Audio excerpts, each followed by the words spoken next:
Glória a Deus. Muitas vezes eu gosto de iniciar fazendo perguntas, e eu tenho duas perguntas muito importantes para fazer. A primeira delas é: quem aqui deseja morar com Deus um dia? Levanta a mão. Quem deseja um dia morar com Deus? Pode baixar. Segunda pergunta: quem aqui vai morar com Deus um dia? Levanta a mão.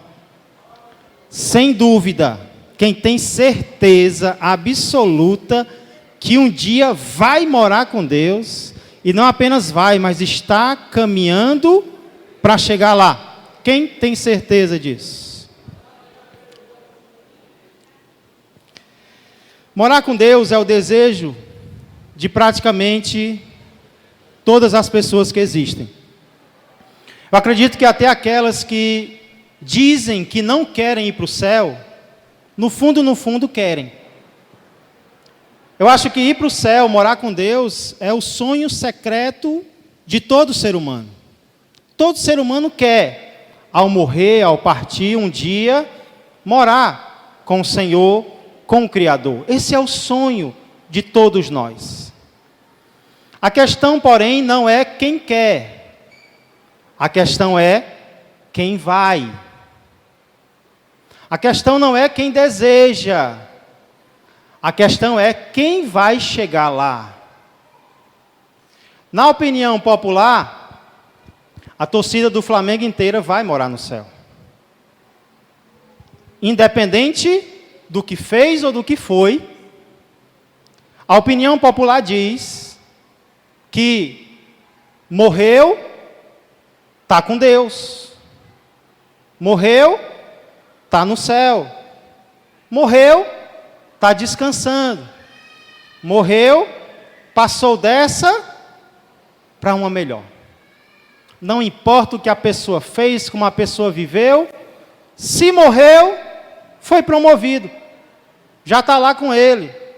Já está descansando, já está desfrutando das bênçãos com Deus.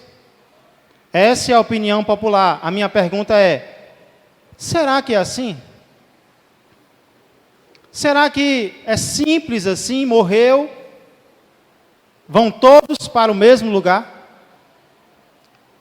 O que é que Deus diz? O que é que o dono da casa diz sobre quem vai morar com ele? Sobre quem vai habitar com ele? A pergunta é: quem vai morar com Deus? E é essa pergunta que a passagem na qual nós iremos meditar hoje fala.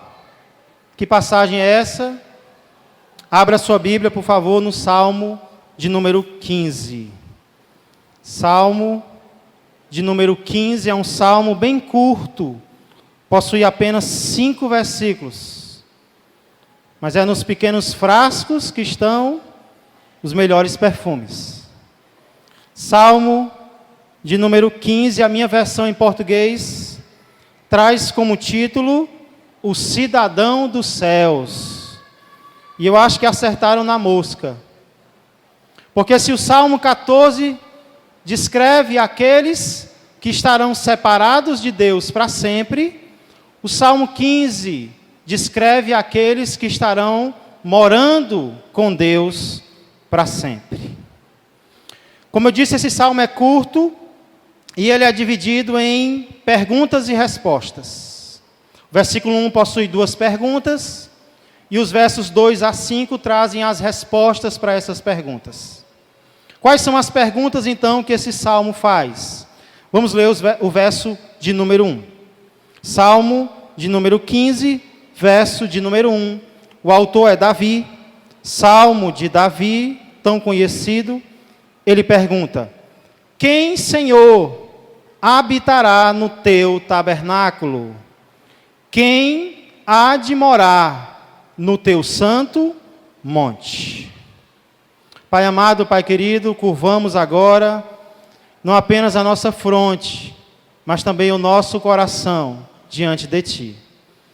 Nos submetendo ao Senhor, Pai, reconhecendo que sem o Senhor nós nada somos. Somos impotentes, Pai, sem a Tua graça e sem a Tua misericórdia. Por isso eu clamo, Senhor, eu clamo que o Senhor seja gracioso com cada um de nós, que o Senhor fale aos nossos corações, porque eu sei que é esse o teu desejo, e é essa também a nossa necessidade, Pai, que nada nos atrapalhe, que nada desvie a nossa atenção, Pai, que possamos nos esforçar para entender, para compreender, para receber aquilo que vem da parte do Senhor para nós, em nome de Jesus Cristo, o nosso precioso Salvador e Senhor, é que eu peço e agradeço. Amém e amém. Eu queria que nesse momento você parasse para refletir na seguinte pergunta: o que mais tem preocupado você? O que é? Quais são os assuntos que neste momento mais preocupam você? É bem provável que nesse instante da sua vida você esteja se preocupando sobre coisas supérfluas, sobre coisas sem muita importância, como por exemplo, será que o meu time vai fazer um bom campeonato esse ano? Tem gente que se preocupa com isso. Queria tanto que meu time esse ano fizesse um bom campeonato. Talvez você não se preocupe com esse tipo de coisa. Talvez você se preocupe com coisas que são importantes. Como por exemplo, será que nesse ano de 2019 o nosso país, o nosso Brasil, vai finalmente sair da crise? Então existem muitas vezes preocupações supérfluas, às vezes existem preocupações importantes, mas note qual era a preocupação de Davi aqui nesse salmo. A preocupação de Davi era: Senhor, quem habitará no teu tabernáculo? Senhor, quem há de morar no teu santo monte?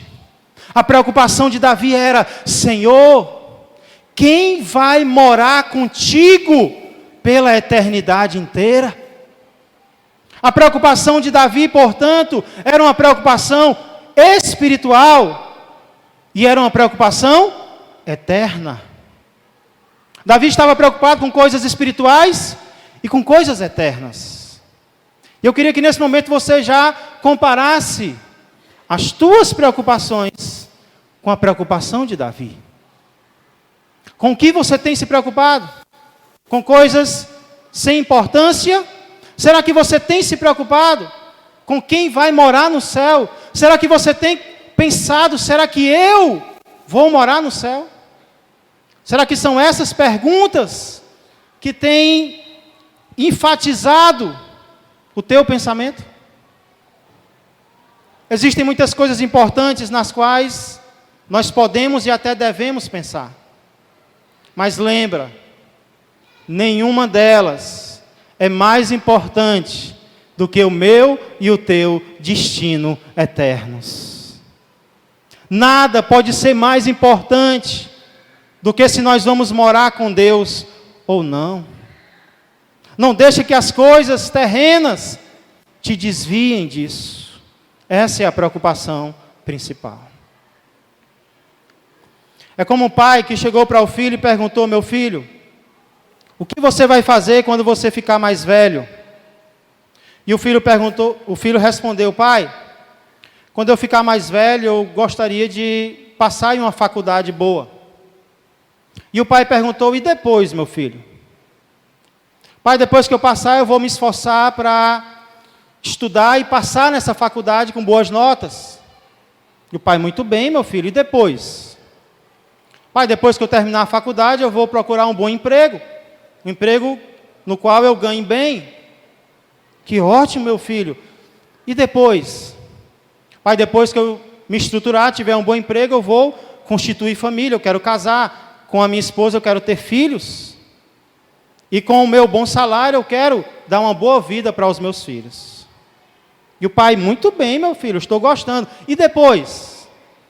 Ah, pai, depois eu quero me aposentar bem e quero descansar o resto da minha vida. E aí o pai perguntou: muito bem, meu filho, e depois? E o filho: ah, pai, depois eu vou esperar a morte chegar. né? Vou estar bem velho, meus filhos já vão estar adultos, eu vou ter conquistado tudo que eu quis na vida. E aí eu vou morrer. E ele esperando que o pai ia terminar, o pai pergunta mais uma vez: e depois? E ele não tinha resposta para depois. A verdade é que muitas vezes nós gastamos tempo demais pensando no que pouco importa e tempo de menos pensando no que mais importa. E o que mais importa é onde você vai morar depois da morte. Será que você vai morar com Deus? Como é que eu sei, pastor, com quem eu vou morar? Se eu vou morar com Deus ou não? É justamente isso que o Salmo responde nos versos 2 a 5. Agora vem a resposta para as perguntas: quem habitará no teu tabernáculo? Quem há de morar no teu santo monte? E é agora que a gente vai descobrir se é qualquer um que vai morar com Deus ou não. Aqui nos versos 2 a 5 nós encontramos 12 características de alguém que vai habitar com Deus. 12. E eu não creio que essa lista é completa, exaustiva. Eu creio que essas 12 características vão ilustrar uma lição que eu quero trazer para você no final dessa mensagem. Essas 12 características são divididas em trios. Para quem não sabe, um trio é um grupo de 3, certo? Então, essas 12 características são divididas de 3 em 3. 3 positivas, 3 negativas. 3 positivas, 3 negativas. As primeiras 3 são, verso 2, quem vai morar com Deus? Quem vai morar no céu? Primeiro, o que vive com integridade. Eita Deus! Integridade significa algo completo. A palavra íntegro significa algo completo. É da palavra íntegro que vem a palavra integral. Quem já ouviu essa palavra integral?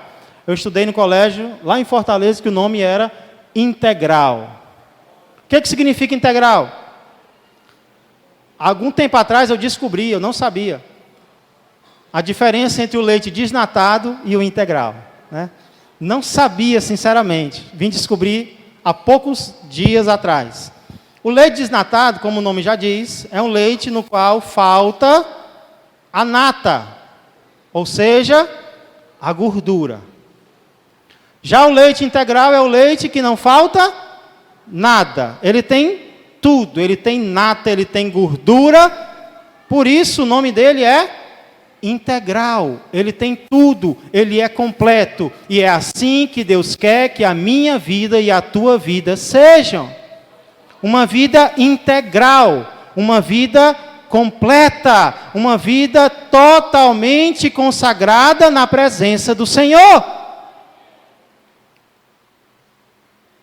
Não é difícil consagrar algumas áreas da vida a Deus. Não é difícil, eu vou além, não é difícil consagrar a maior parte das áreas da nossa vida a Deus. Mas não é isso que Deus quer. Deus não quer uma vida com algumas áreas consagradas. Deus não quer uma vida com a maioria das áreas consagradas. Deus quer alguém que viva de forma integral. Que todos os compartimentos do seu ser estejam consagrados na presença do Senhor. Quem é que vai morar no céu? É quem tem a vida toda desmantelada. O Salmo está dizendo que é o que vive com integridade, uma vida completa na presença do Senhor. Segunda, e pratica a justiça. Desde quando eu me entendo por gente, que as pessoas entendem que ser crente é não fumar, não beber, não mentir, não ir para festas e não o quê?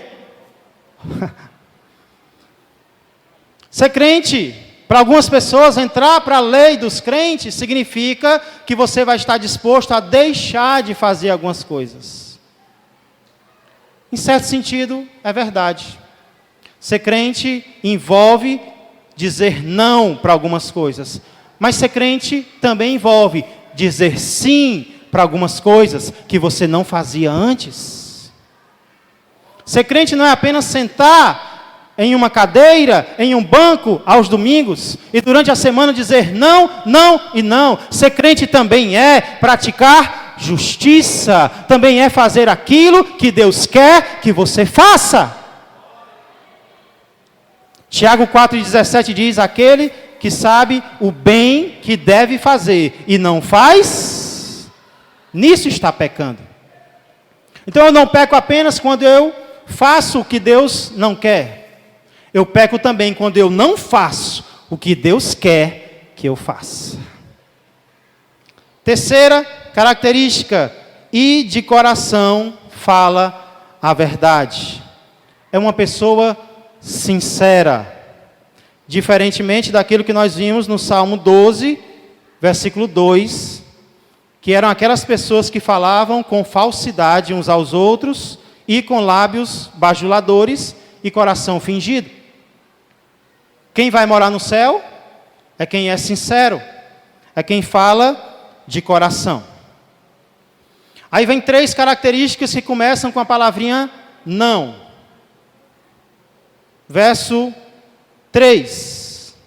Quem é que vai morar no céu? O que não difama com a sua língua. Difamar significa acusar falsamente.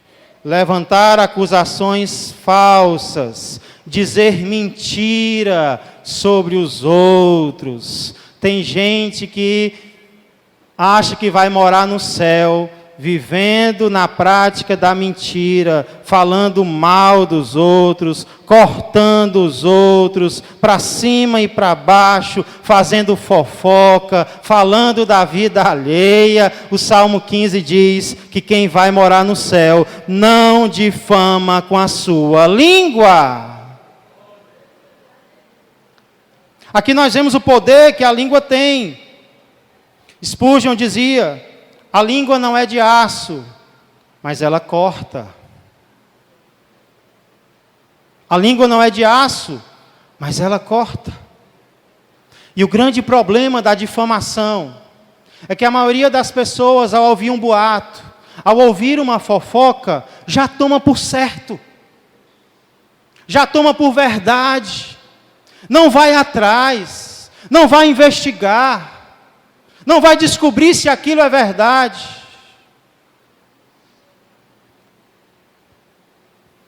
Quem vai morar no céu também não faz mal ao próximo. Quem controla a língua tem poder para controlar a mão. Quem controla a língua tem poder para controlar os pés. Quem não tem coragem de falar mal também não vai ter coragem de fazer o mal ao seu próximo. E ele diz também: nem lança injúria contra o seu vizinho.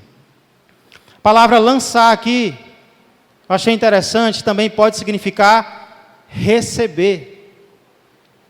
Então, quem vai morar no céu, não apenas não difama, como também não recebe difamação de ninguém. Talvez você não seja um propagador de mentiras, mas se você é um receptor de mentiras, você também está errado. E a solução para isso, uma solução prática que eu dou é: quando alguém chegar com boatos para você, de quem quer que seja, pegue essa pessoa pelo pulso e leve-a até a fonte do problema. Eu ouvi falar as coisas, vamos lá saber se isso é verdade, vamos. Deixa ele escapar não. Pega no pulso dela, vamos lá agora, saber se isso é verdade. Sabe por quê? Porque quem fala boatos para você, tem coragem de falar boatos de você. Quem fala mal de alguém para você, amanhã vai estar falando mal de você para alguém. Então o nosso erro não é apenas falar. O nosso erro também é dar ouvidos, recepcionar difamações de quem quer que seja. O salmista conclui: você ainda vai para o céu? Se eu pedir para levantar a mão, você ainda está no caminho? Glória a Deus, eu acredito. Vamos lá, ele fala também: o que a seus olhos, verso 4, o que a seus olhos tem por desprezível ao réprobo. O que é isso, pastor? Muitas pessoas confundem, se dão mal, sofrem na vida muito, porque confundem amar e associar-se. Uma coisa é você amar todas as pessoas. A Bíblia diz que nós devemos amar a todos. Mas a Bíblia não diz que nós devemos nos associar com todos. Eu devo amar até os meus inimigos. Mas eu preciso ter cuidado com quem eu me associo, com quem eu me aproximo. Aqui está dizendo que o morador do céu, ele tem por desprezível, ele despreza a presença do réprobo. E o que é o réprobo?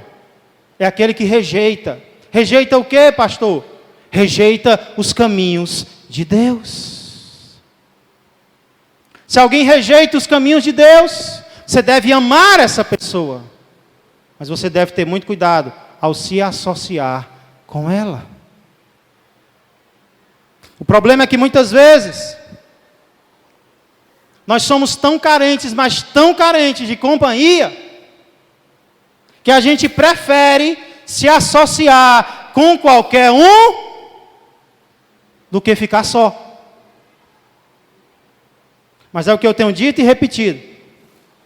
Antes só.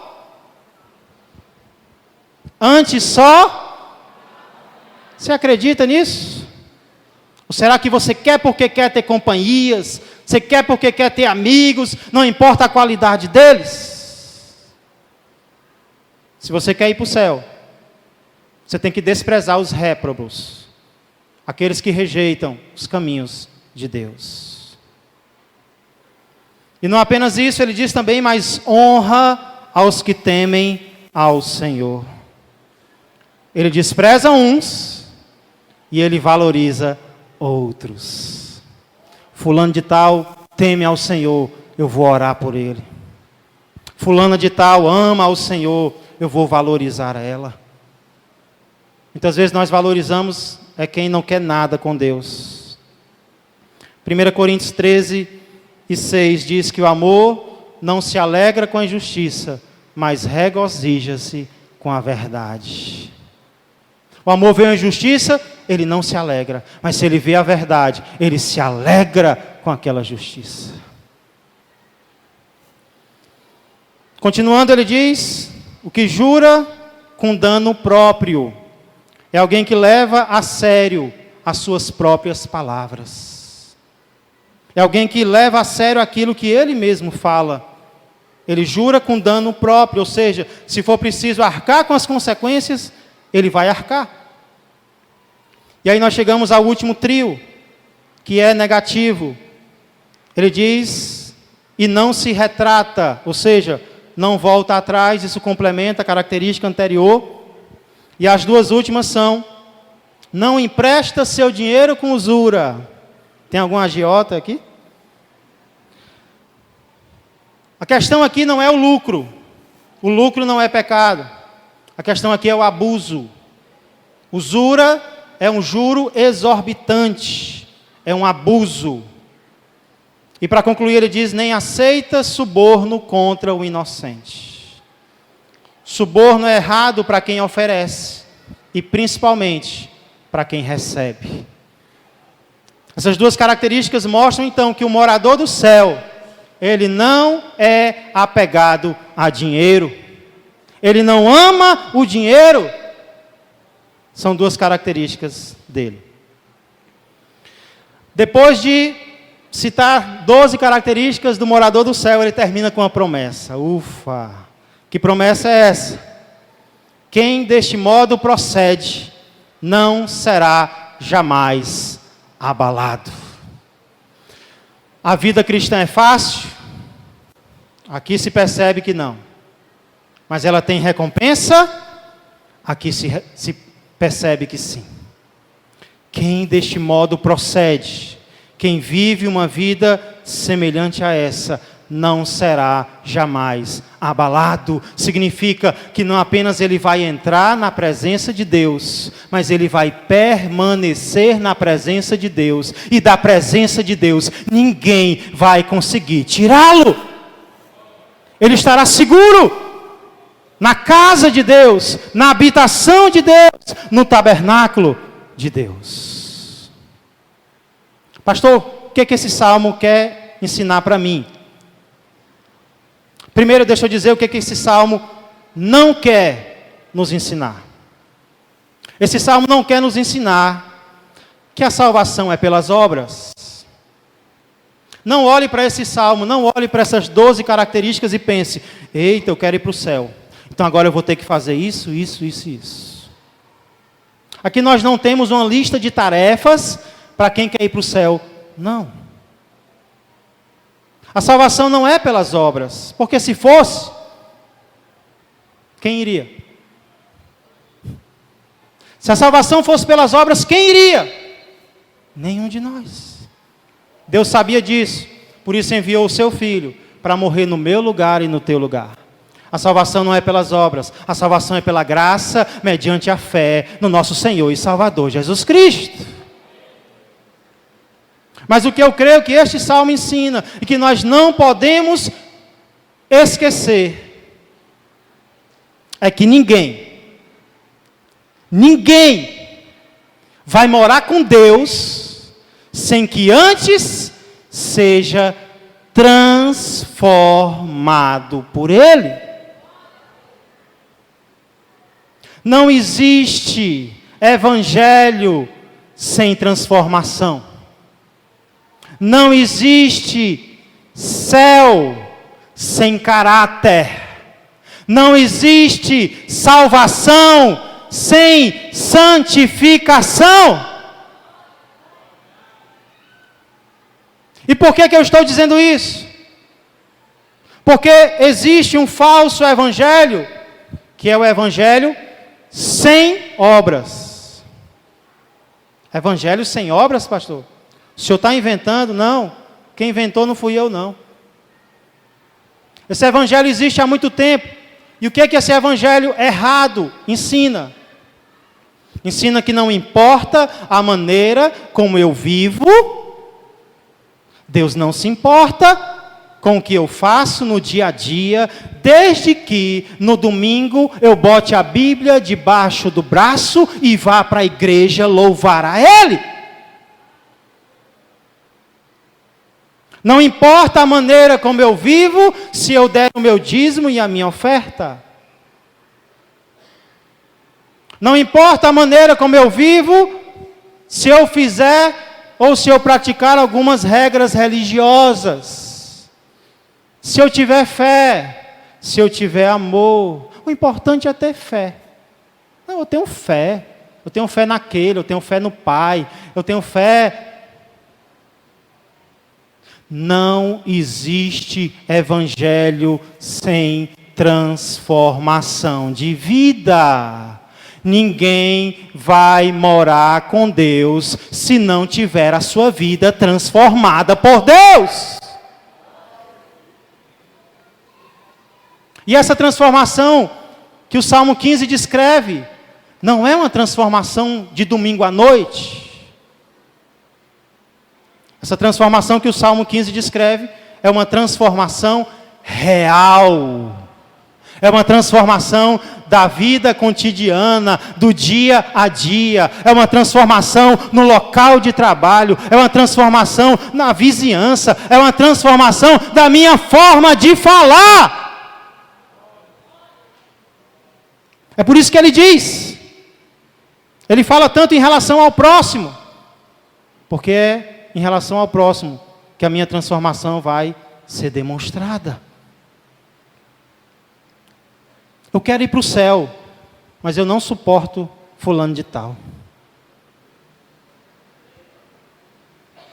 Eu estou indo para o céu, estou no caminho, ao lar da glória, estou no caminho, ao lar da glória. Vixe, irmão, está vindo ali. Suporta aquele irmão. Tu não sabe o que foi que ele fez. Estou indo para o céu, mas eu amo o dinheiro. Quero nem saber como é que eu vou conseguir. Eu quero é conseguir dinheiro. Não existe salvação assim. Não existe salvação onde não existe transformação. Esse falso evangelho, Jesus diz como ele termina. Lá em Mateus, capítulo 7. Palavras de Jesus. Não acredita em mim, acredita em Jesus. Versos 21 a 23. Será que eu posso ir para o céu sem ser transformado, pastor? É Jesus quem responde.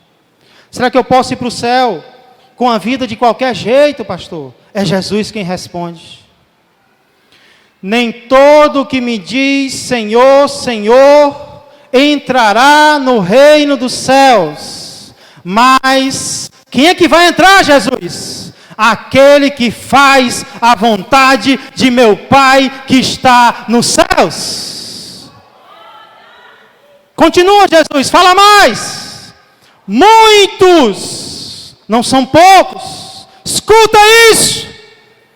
Naquele dia, hão de dizer-me, Senhor, Senhor, porventura não temos nós profetizado em Teu nome, e em Teu nome não expelimos demônios, e em Teu nome não fizemos muitos milagres. Ou seja, Jesus, eu te servi, Jesus, eu fiz sacrifício, Jesus, eu profetizei, falei em línguas, rodopiei, ensinei, dei o dízimo, dei oferta, fui para a igreja.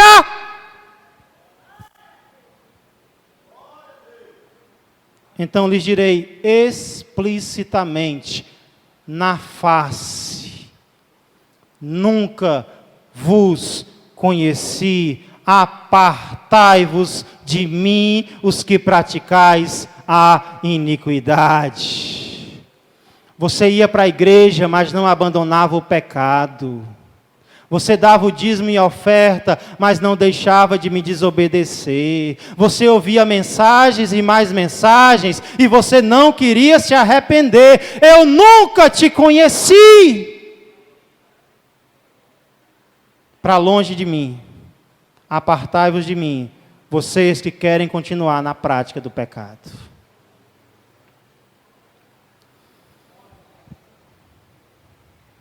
Tá bom? Jesus continua.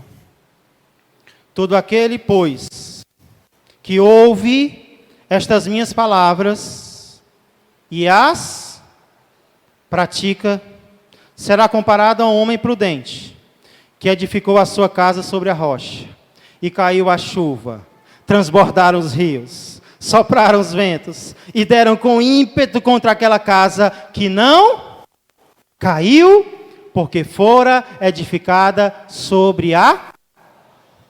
Quem ouve a palavra de Jesus e a pratica, não será jamais abalado.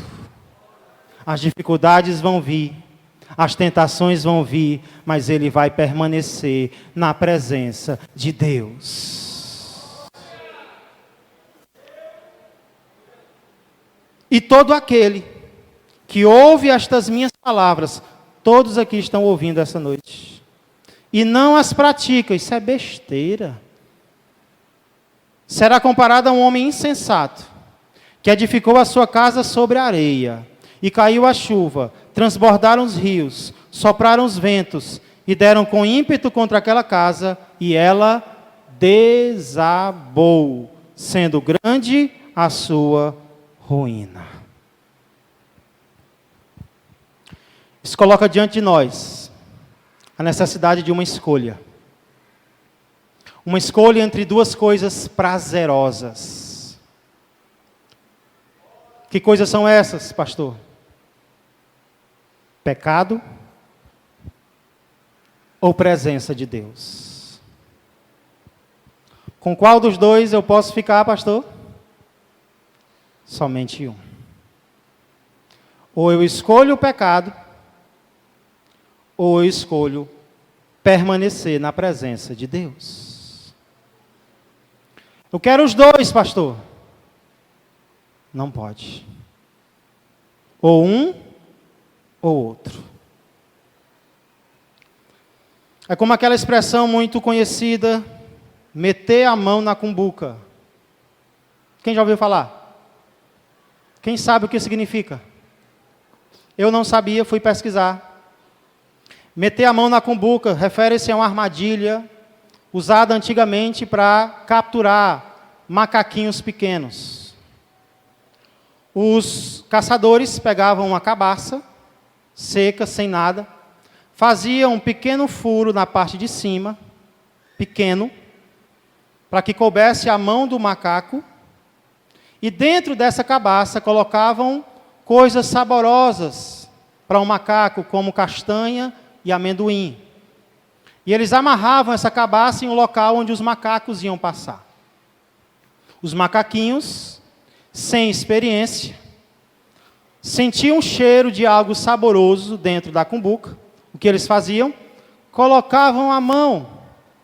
E ali eles encontravam castanha, amendoim, ou outra coisa que gostassem. O que eles faziam? Eles seguravam. E aí depois eles iam tirar a mão da cumbuca. O problema é que, com a mão fechada, não dava para sair. E agora eles tinham que escolher. Porque o caçador já está vindo. E o mais sensato a fazer é abrir a mão e tirar, e correr e viver.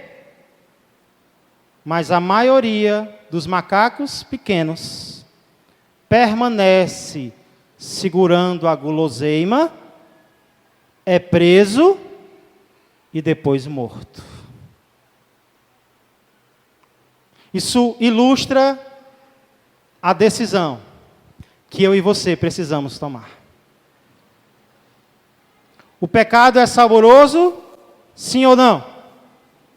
Quem disser que pecado não é saboroso está mentindo. Pecado é saborosíssimo. O problema é que o fim do pecado é a prisão e a morte. Não sei quantos de vocês já ouviram falar da música Chandelier. Chandelier é uma das músicas mais conhecidas nos Estados Unidos e retrata uma jovem que decide viver em festas e em bebedices. A letra dessa música diz mais ou menos assim: garotas festeiras não se magoam, não sentem nada quando eu vou aprender. Eu não dou importância, não dou importância. Sou aquela que ligam para um bom bate-papo. Os telefones ficam tocando, estão tocando minha campainha. Eu sinto amor, eu sinto amor. 1, 2, 3, 1, 2, 3, beba. 1, 2, 3, 1, 2, 3, beba. 1, 2, 3, 1, 2, 3, beba. Bebo todas até perder a conta. Vou me balançar no candelabro, Vou viver como se não houvesse amanhã. A letra da música retrata uma jovem que agora decide viver como se não houvesse amanhã. Decide ir para as festas, decide ir para os prazeres, decide beber até cair. E é exatamente essa a atração do pecado. O pecado oferece exatamente isso. Tenha prazer sem se preocupar com amanhã. Isso aqui é atraente demais. Isso aqui é tão atraente, mas tão atraente, que eu vou confessar para vocês, que alguns meses atrás, eu ouvi essa música, e sozinho na minha casa, eu perguntei, por que não? Por que não esse tipo de vida? Por que não fazer isso exatamente agora? Por que não ir para festas agora? Por que não beber agora?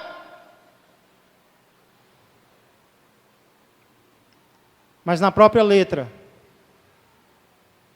diz o seguinte: o sol nasceu, eu estou um caos. Tenho que sair agora. Tenho que fugir disso. Lá vem a vergonha. Lá vem a vergonha. Ou seja, o prazer do pecado passa, o dia nasce, a vergonha vem e o afastamento de Deus também.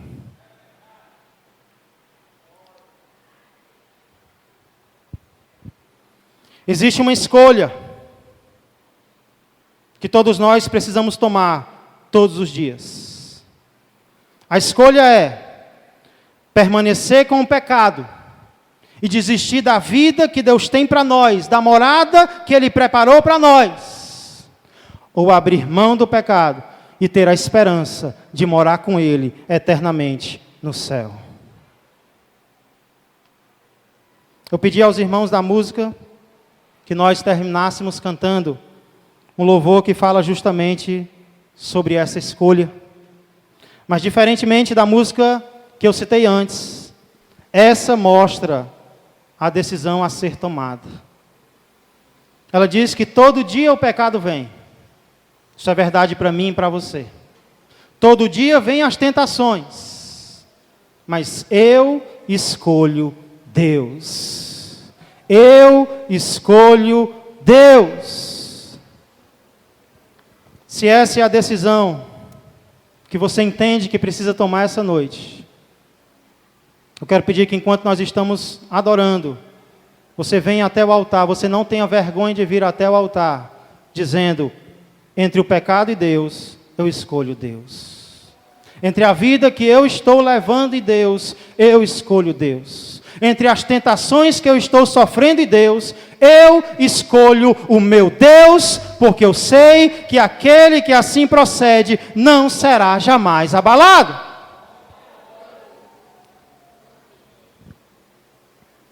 Qual é o pecado, ou quais são os pecados que estão ameaçando te separar de Deus? Isso é algo